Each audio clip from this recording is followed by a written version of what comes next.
Everyone in the city knew Asher only as the silent mechanic who fixed broken engines in a small garage at the end of Oak Ridge Street. But only a few knew the truth. He was once one of the best engineers in the country, full of dreams and inventions, until a tragedy stole his family and shattered his world. After that, Asher worked only to survive, not to dream. Everything changed the day a black luxury car stopped outside his dusty garage. The car door opened, and a little girl, about 9 years old, stepped out. She had gentle eyes, a blanket over her small legs, and a wheelchair that looked old and uncomfortable. Behind her stood a tall man in an expensive suit, her father, Ethan Hale, one of the richest men in the country. With a trembling voice, the girl spoke first. "Are you the men who can fix anything?" Asher looked at the wheelchair. He could see the wheels were uneven, the brakes were stiff, and the seat was hurting her back. He knelt beside her and answered softly, "I can try." Her father explained that her name was Lily. She loved drawing, racing her wheelchair, and watching airplanes. But doctors said her spine condition had worsened, and she needed a modern, lightweight wheelchair custom-made to her needs. They had visited top designers and companies, but every model was uncomfortable or too clinical. Lily just wanted one that made her feel free. Her father had heard a rumor that Asher once built machines that changed lives, and now he was desperate enough to try anything. At first, Asher refused. He felt too broken to create anything meaningful anymore. But then Lily looked at him with a smile and said, "I want to feel the wind again." Those words cracked something inside him. He agreed. For the first time in years, the garage light stayed on through the night. Asher sketched designs, bent metal frames, and tested new suspension systems. Lily visited almost every afternoon, her laughter filling the dusty workshop.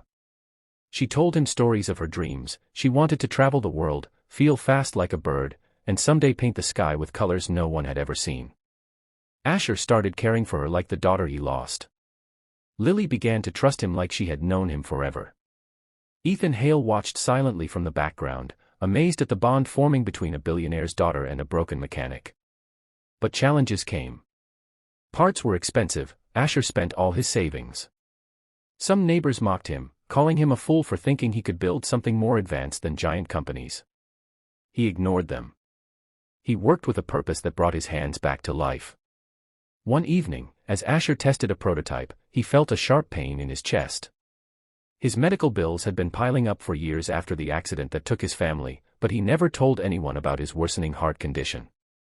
He wiped his tears and kept working. He had promised Lily the wind.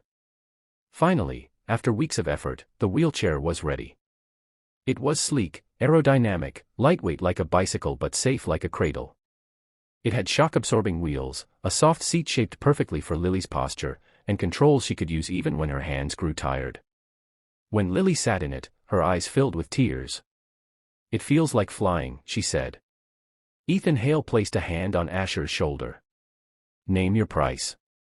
"I will pay anything." Asher shook his head. "Just let her be happy." The next day, they took Lily to a wide-open park. She rolled forward.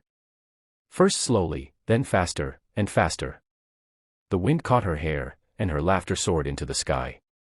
Asher watched with a smile, his tired heart full for the first time in years. And then, suddenly, he collapsed. They rushed him to a hospital, but his heart had fought all it could. Ethan and Lily arrived just in time. Lily held his trembling hand. "You gave me wings," she whispered. Asher looked at her with peaceful eyes. "And you taught me how to live again." Those were his last words. 3 months later, Ethan Hale announced a new project, the Asher Foundation for Mobility and Hope, a global program providing custom wheelchairs to children in need. The first model released was named the Lily Wing, designed from Asher's original blueprints. Lily grew stronger each day. She painted a picture of Asher standing at the edge of the sky, smiling at her while the wind lifted her hair. She placed it in the garage that still smelled like oil and dreams. In the end, the mechanic who lost everything gave a little girl the freedom to fly and left the world better than he found it. And that is a legacy no amount of wealth can ever replace. The garage stood silent after Asher's passing. The tools lay exactly where he left them, blueprints covering his old wooden table. Dust began to gather, but the memory of his laughter with Lily still floated in the air like the faint echo of a song. Lily visited almost every week. She would roll inside quietly and sit near his workbench, touching the metal scraps and bolts he once shaped with tired but determined hands. Her father, Ethan Hale, sometimes stood at the entrance, watching his daughter and wondering how a man with so little had given them so much. One cold morning, Lily arrived with a sketchbook in her lap. Inside were dozens of drawings, wheelchair designs, small engines, and wings. She whispered into the empty room, "I will finish what you started." Her father overheard, and his eyes softened. He had spent his entire life building companies, negotiating deals, and protecting his wealth. Yet, none of it felt as meaningful as Asher's simple act of kindness. That day, Ethan made a decision. Within a month, the abandoned garage was transformed. Workers cleaned the rusted shelves, polished the concrete floor, and painted the walls a bright white. Above the entrance, they placed a metal sign crafted from Asher's old tools. Asher Mobility Lab, where freedom begins. Lily watched the change with tears in her eyes. She remembered how Asher once told her, "Machines don't change the world, people do." Now, she wanted to be one of those people. The Lily Wing wheelchair was already helping thousands of children through the foundation, but Lily and her father wanted more. They planned a new design, one that could travel through sand, grass, mountains, and beaches, so children wouldn't have to watch life from a distance anymore. But there was a problem. They needed someone who understood Asher's designs. Many engineers tried, but Asher's work was not just mechanical. It carried emotion, the kind that only someone who knew pain and hope could understand. And then, one afternoon, a young man walked into the lab. His clothes were worn, and his shoes were covered in dust. He introduced himself as Raphael, a former student who once studied under Asher when he briefly taught engineering years ago. Raphael spoke quietly. "I heard about him. I didn't come to ask for a job.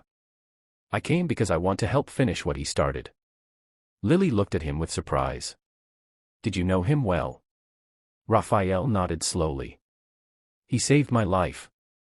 I was ready to give up on myself, but he told me that invention is another form of breathing. He gave me a reason to stay." Lily felt a warmth inside her, the same way she felt when Asher worked on her wheelchair. Ethan Hale saw it too. Asher's spirit was not gone. It lived on in every life he touched. Raphael began studying the blueprints, and something incredible happened. He understood them, not only the measurements and wires, but the meaning behind them. The designs were filled with notes like, "If she gets tired, the chair should rest with her. No child should feel trapped. Give her the wind." Raphael closed his eyes. He built wheelchairs like they were wings. The work was not easy. Creating an all-terrain mobility chair meant new materials, advanced balance systems, and a powerful but silent motor. There were failures, motors burned, wheels sank into mud, and one prototype even flipped over during a test. Lily, now stronger and braver, was the primary tester. More than once, she fell, scraping her hands and bruising her arms. Her father panicked each time, but Lily always said, "If Asher could suffer and still keep building, then I can fall and still keep moving." Her determination fueled the entire team. After 7 long months, the new prototype was complete. The world's first Freedom Rover, a wheelchair built like an explorer, ready for mountains, beaches, forests, and deserts. Lily cried when she saw it. "This one isn't just for me, it's for every child who has never touched the ocean or climbed a hill." They decided to test it in the place where Lily had always wanted to go, the cliffside meadow overlooking the sea. As she rode toward the edge, the tires rolled smoothly through the grass, the engine humming softly like a heartbeat. The wind rushed past her face again, just like the first time Asher made her fly. She closed her eyes and whispered, "I feel you here, Asher. I kept my promise." For a moment, the wind grew stronger, circling her as if wrapping her in invisible arms. Lily's hair lifted, and she felt a warmth she could not explain, as if someone she missed was standing right beside her, smiling the same way he did that day in the park. And though Ethan and Raphael couldn't hear it, Lily believed she heard Asher's voice carried in the wind. "Keep going, little wing.